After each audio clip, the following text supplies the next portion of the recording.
Si nos fijamos en lo que serían los obligados tributarios, vemos que es uno de los conceptos más genéricos que podemos encontrar en el derecho administrativo, en especial en el financiero tributario, porque serían todas aquellas personas físicas o jurídicas a las cuales la normativa les impone la obligación de pago, la obligación de cumplimiento de obligaciones tributarias, que ya hemos visto que también pueden ser obligaciones formales, como de información, etcétera, etcétera.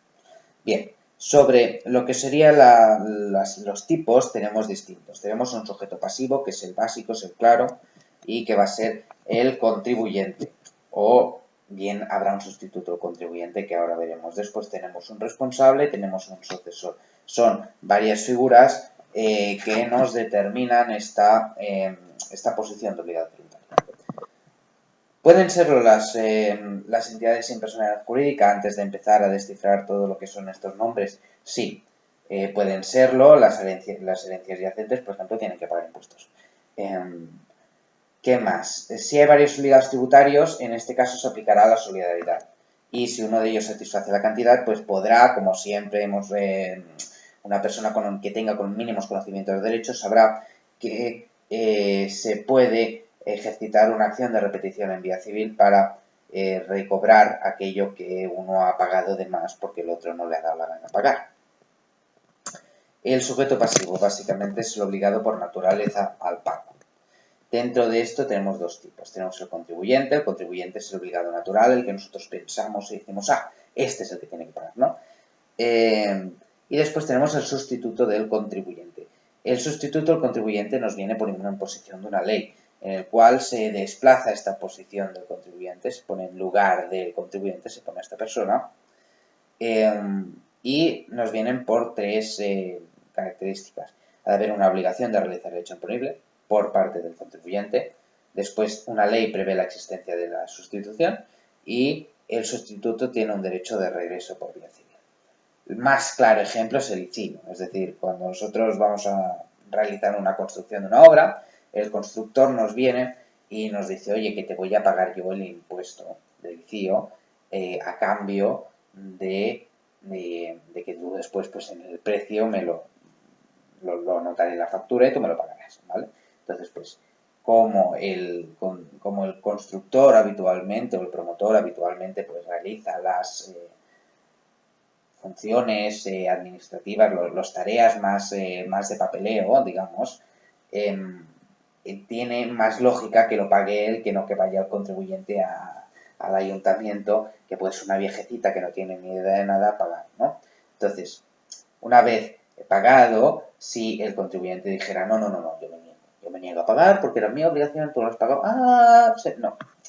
Entonces habría una deuda y por lo tanto pues habría una acción de regreso en vía civil por dicho incumplimiento contractual, etcétera, etcétera. En este caso pues básicamente sería porque se intenta evitar el pago que tendría que haber hecho el contribuyente y lo ha hecho el sustituto, ¿vale? Entonces, como supondría un enriquecimiento ilícito, pues no se permite. Vale.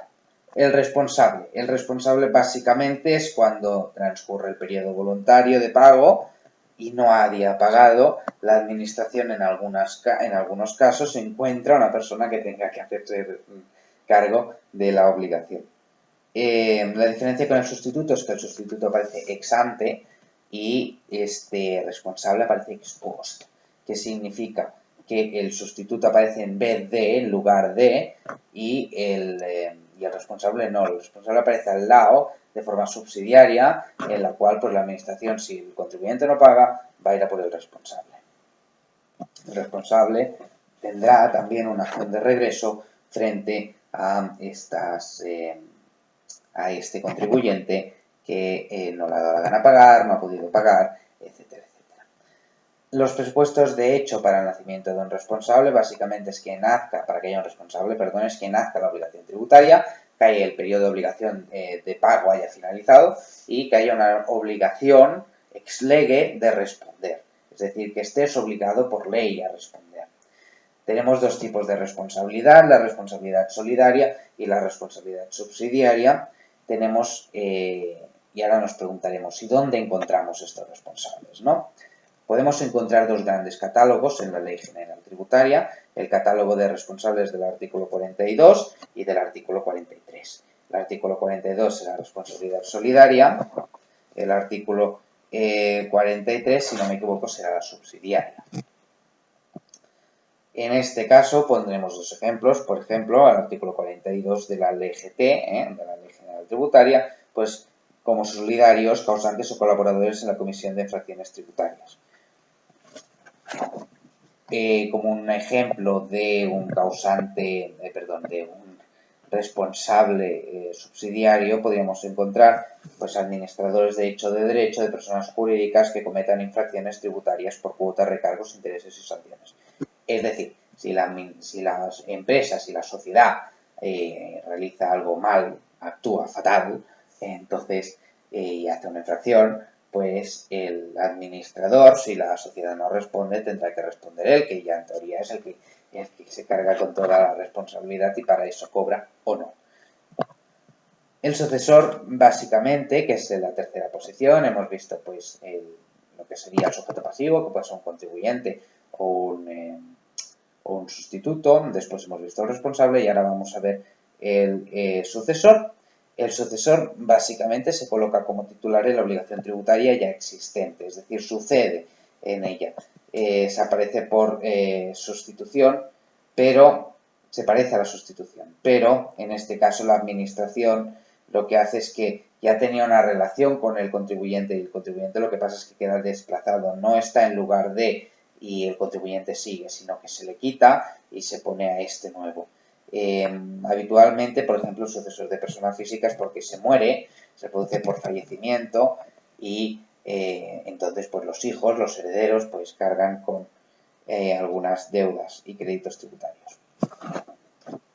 Los sucesores en personas jurídicas pues pueden producirse por una disolución de una sociedad. Por ejemplo, entonces los socios se tienen que hacer cargo de la sucesión y por lo tanto deberán responder de todas aquellas obligaciones tributarias las cuales no hayan liquidado. La capacidad de obrar, básicamente en el ámbito tributario, podemos encontrar que cualquier persona tendría capacidad de obrar, incluso los menores de edad, no obstante, deberán ir representados, tanto los menores de edad como los incapacitados. ¿Podría llegar un impuesto a nombre de un menor de edad? Sí, podría llegar, es decir, por ejemplo, fallece el padre, el impuesto lo tendrá que pagar el hijo si es el heredero universal.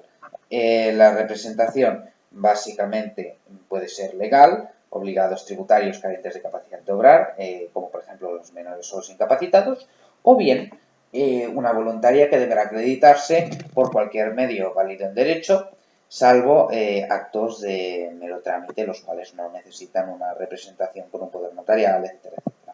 En este caso debemos recordar que la representación es importante para los actos que no sean de mero trámite. Habitualmente llevaremos un poder notarial, sino pues una representación acutacta y a ser posible esto se trasladará a un registro electrónico de poderes, de apoderamiento, para que no tengamos que repetirlo cada 2x3. Necesitaremos estos actos para la representación para interponer acciones o recursos, interponer reclamaciones o renunciar a derechos. Bien, solo hacer mención a un último pequeño apartado que sería el domicilio fiscal. El domicilio fiscal determinará básicamente el lugar de localización del obligado tributario, determinará la competencia territorial de las administraciones y de la misma manera la práctica de las notificaciones. Por eso es muy importante tener un domicilio fiscal fijado. Prevalece en este caso sobre el domicilio el derecho a la inviolabilidad, reconocido en el artículo 18 de la Constitución Española. En este caso, las personas físicas valoraremos esta inviolabilidad en la vivienda y si hubiera, por ejemplo, una actividad distinta y diferenciada dentro de ellas, irá por partes, por ejemplo, no lo sé. Si dentro de la misma vivienda, pues, tuviéramos una habitación que fuera, pues, nuestro despacho profesional, porque nos dedicamos al asesoramiento fiscal vía online, pues, entonces, la orden de registro entraría dentro de lo que sería la vivienda. Eso ya entraríamos en que es una parte distinta, una oficina, entonces pues podríamos ver nuestros problemas, ¿no? Y las personas jurídicas, en este caso, tienen que ser una parte abierta al público. La parte abierta al público pueden entrar sin ningún problema y los técnicos, inspectores y lo que sea pueden inspeccionar lo que les dé la gana.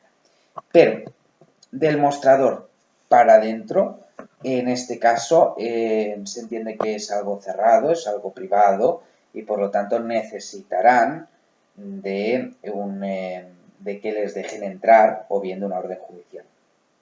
Sobre ello, sobre dejar entrar, es muy importante recalcar una cosa, y ya acabamos, que es que si un empleado deja entrar a los inspectores, podrán entrar. Entonces es muy importante que los empleados sepan que deben decir siempre que no, que nunca. Porque si dicen que sí, se entiende que es una persona con suficiente capacidad, un dependiente que tiene pues esta mínima potestad para dejar entrar a alguien, no para realizar actos de comercio, empresariales, digamos, pero sí para permitir la entrada.